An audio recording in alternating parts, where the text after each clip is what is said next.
तो आज हम एक दिलचस्प स्रोत पर नजर डाल रहे हैं। ये एक कहानी की समीक्षा है। कहानी का नाम भी बड़ा अनोखा है, लापता पानी का मामला। सोचिए जरा, किसी गांव या कस्बे से सरकारी पाइपलाइन का पानी अचानक लापता हो जाए। हाँ बिल्कुल। और स्रोत बताता है कि ये कहानी हादसे के जरिए, मतलब पानी के संकट, भ्रष्टाचार जैसे गंभीर मुद्दों पर चोट करती है। तो आइए इस समीक्षा की परतों को खोलते हैं, देखते हैं कहानी क्या कहती है। बिल्कुल। यहाँ फैसिनेटिंग बात यह है कि कैसे एक मूलभूत जरूरत, पानी, उसको व्यंग्य का केंद्र बनाया गया है। ये दिखाता है कि समस्या कितनी गहरी है ना, जब उसे ऐसे नाटकीय अंदाज में पेश करना पड़े। स्रोत हमें कहानी के सारांश, उसके मुख्य विषय और जो व्यंग्यात्मक तत्व है उनके बारे में बताता है। हाँ, तो कहानी का सार क्या है समीक्षा के हिसाब से? सार सीधा सा है, पानी गायब हो जाता है। बस ऐसे ही। हाँ, लोग परेशान हैं, नेता अधिकारी वो तो बस बयान दे रहे हैं। वही घिसे पिटे बयान, जांच होगी। बिल्कुल। और मीडिया इसे एकदम सनसनी बना रहा है, चटकारे लेकर दिखा रहा है। अच्छा। और कुछ लोग तो ये मान बैठे हैं कि ये कोई भूत प्रेत का काम है। अरे, लेकिन असलियत, समीक्षा क्या कहती है असलियत के बारे में? असलियत ये है कि पानी चोरी हो रहा है। चोरी सरकारी पाइपलाइन से? हाँ, और इसमें कुछ अधिकारी और ठेकेदार वो मिले हुए हैं। अच्छा, तो यहीं से कहानी का असली मजा, मतलब व्यंग्य, शुरू होता है। बिल्कुल, और यही कहानी के मुख्य विषय भी उभरते हैं। स्रोत साफ साफ बताता है, पहला, जल संकट की गंभीरता, खासकर ग्रामीण इलाकों में।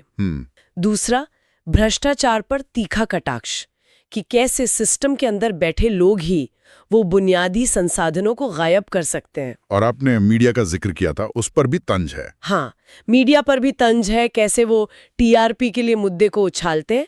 और एक और बात, आम लोगों की निष्क्रियता पर भी उंगली उठाई गई है। निष्क्रियता मतलब लोग चर्चा करते हैं, विरोध भी करते हैं, पर सब ज्यादातर प्रतीकात्मक सा, असल बदलाव वाला नहीं। अच्छा, मतलब बस बातें ही होती हैं। हाँ, कह सकते हैं। व्यंग्यात्मक तत्व भी बड़े दिलचस्प हैं इसमें। जैसे पानी का लापता होना, जैसे कोई इंसान खो गया हो, ये अपने आप में एक कटाक्ष है ना? हाँ, ये तो है। और अधिकारियों के जवाब? उनके जवाब तो क्लासिक है, जैसे जांच कमेटी बना दी है। ये नौकरशाही की जो असफलता है, सुस्ती है, उसको उजागर करते हैं। सही कहा। और लोगों की प्रतिक्रियाएं भी मजेदार लगती हैं समीक्षा में, जैसे बताया कि कुछ पानी पकड़ने तांत्रिक बुला रहे हैं। हाँ, ये दिखाता है कि असल मुद्दे से ध्यान कैसे, कितनी आसानी से भटक जाता है। जब सिस्टम फेल होता है, लोग हताश होते हैं, तो वो कैसे अतार्किक उपायों की तरफ मुड़ जाते हैं। तो भाषा कैसी है कहानी की? समीक्षा कुछ कहती है? स्रोत कहता है कि भाषा सरल है, रोचक है और संवाद हास्यपूर्ण है। यही चीज इसे और प्रभावी बनाती है, आम पाठक तक पहुंचती है बात। तो फिर कहानी का मुख्य संदेश क्या निकल कर आता है समीक्षा के अनुसार? संदेश साफ है।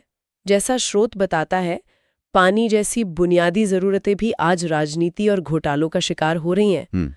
और कहानी सिर्फ ये दिखाकर रुक नहीं जाती, ये समाज को एक तरह से झकझोरती है कि सिर्फ सहने के बजाय जागरूक होकर सवाल उठाओ। तो मतलब निष्क्रियता पर चोट करती है ये कहानी। बिल्कुल। तो इस समीक्षा से जो मुख्य बात निकलती है वो ये है कि लापता पानी का मामला सिर्फ एक कहानी नहीं है, ये हमारे समाज और व्यवस्था पर एक आईना है जो हंसाते हुए गंभीर सवाल खड़े करती है।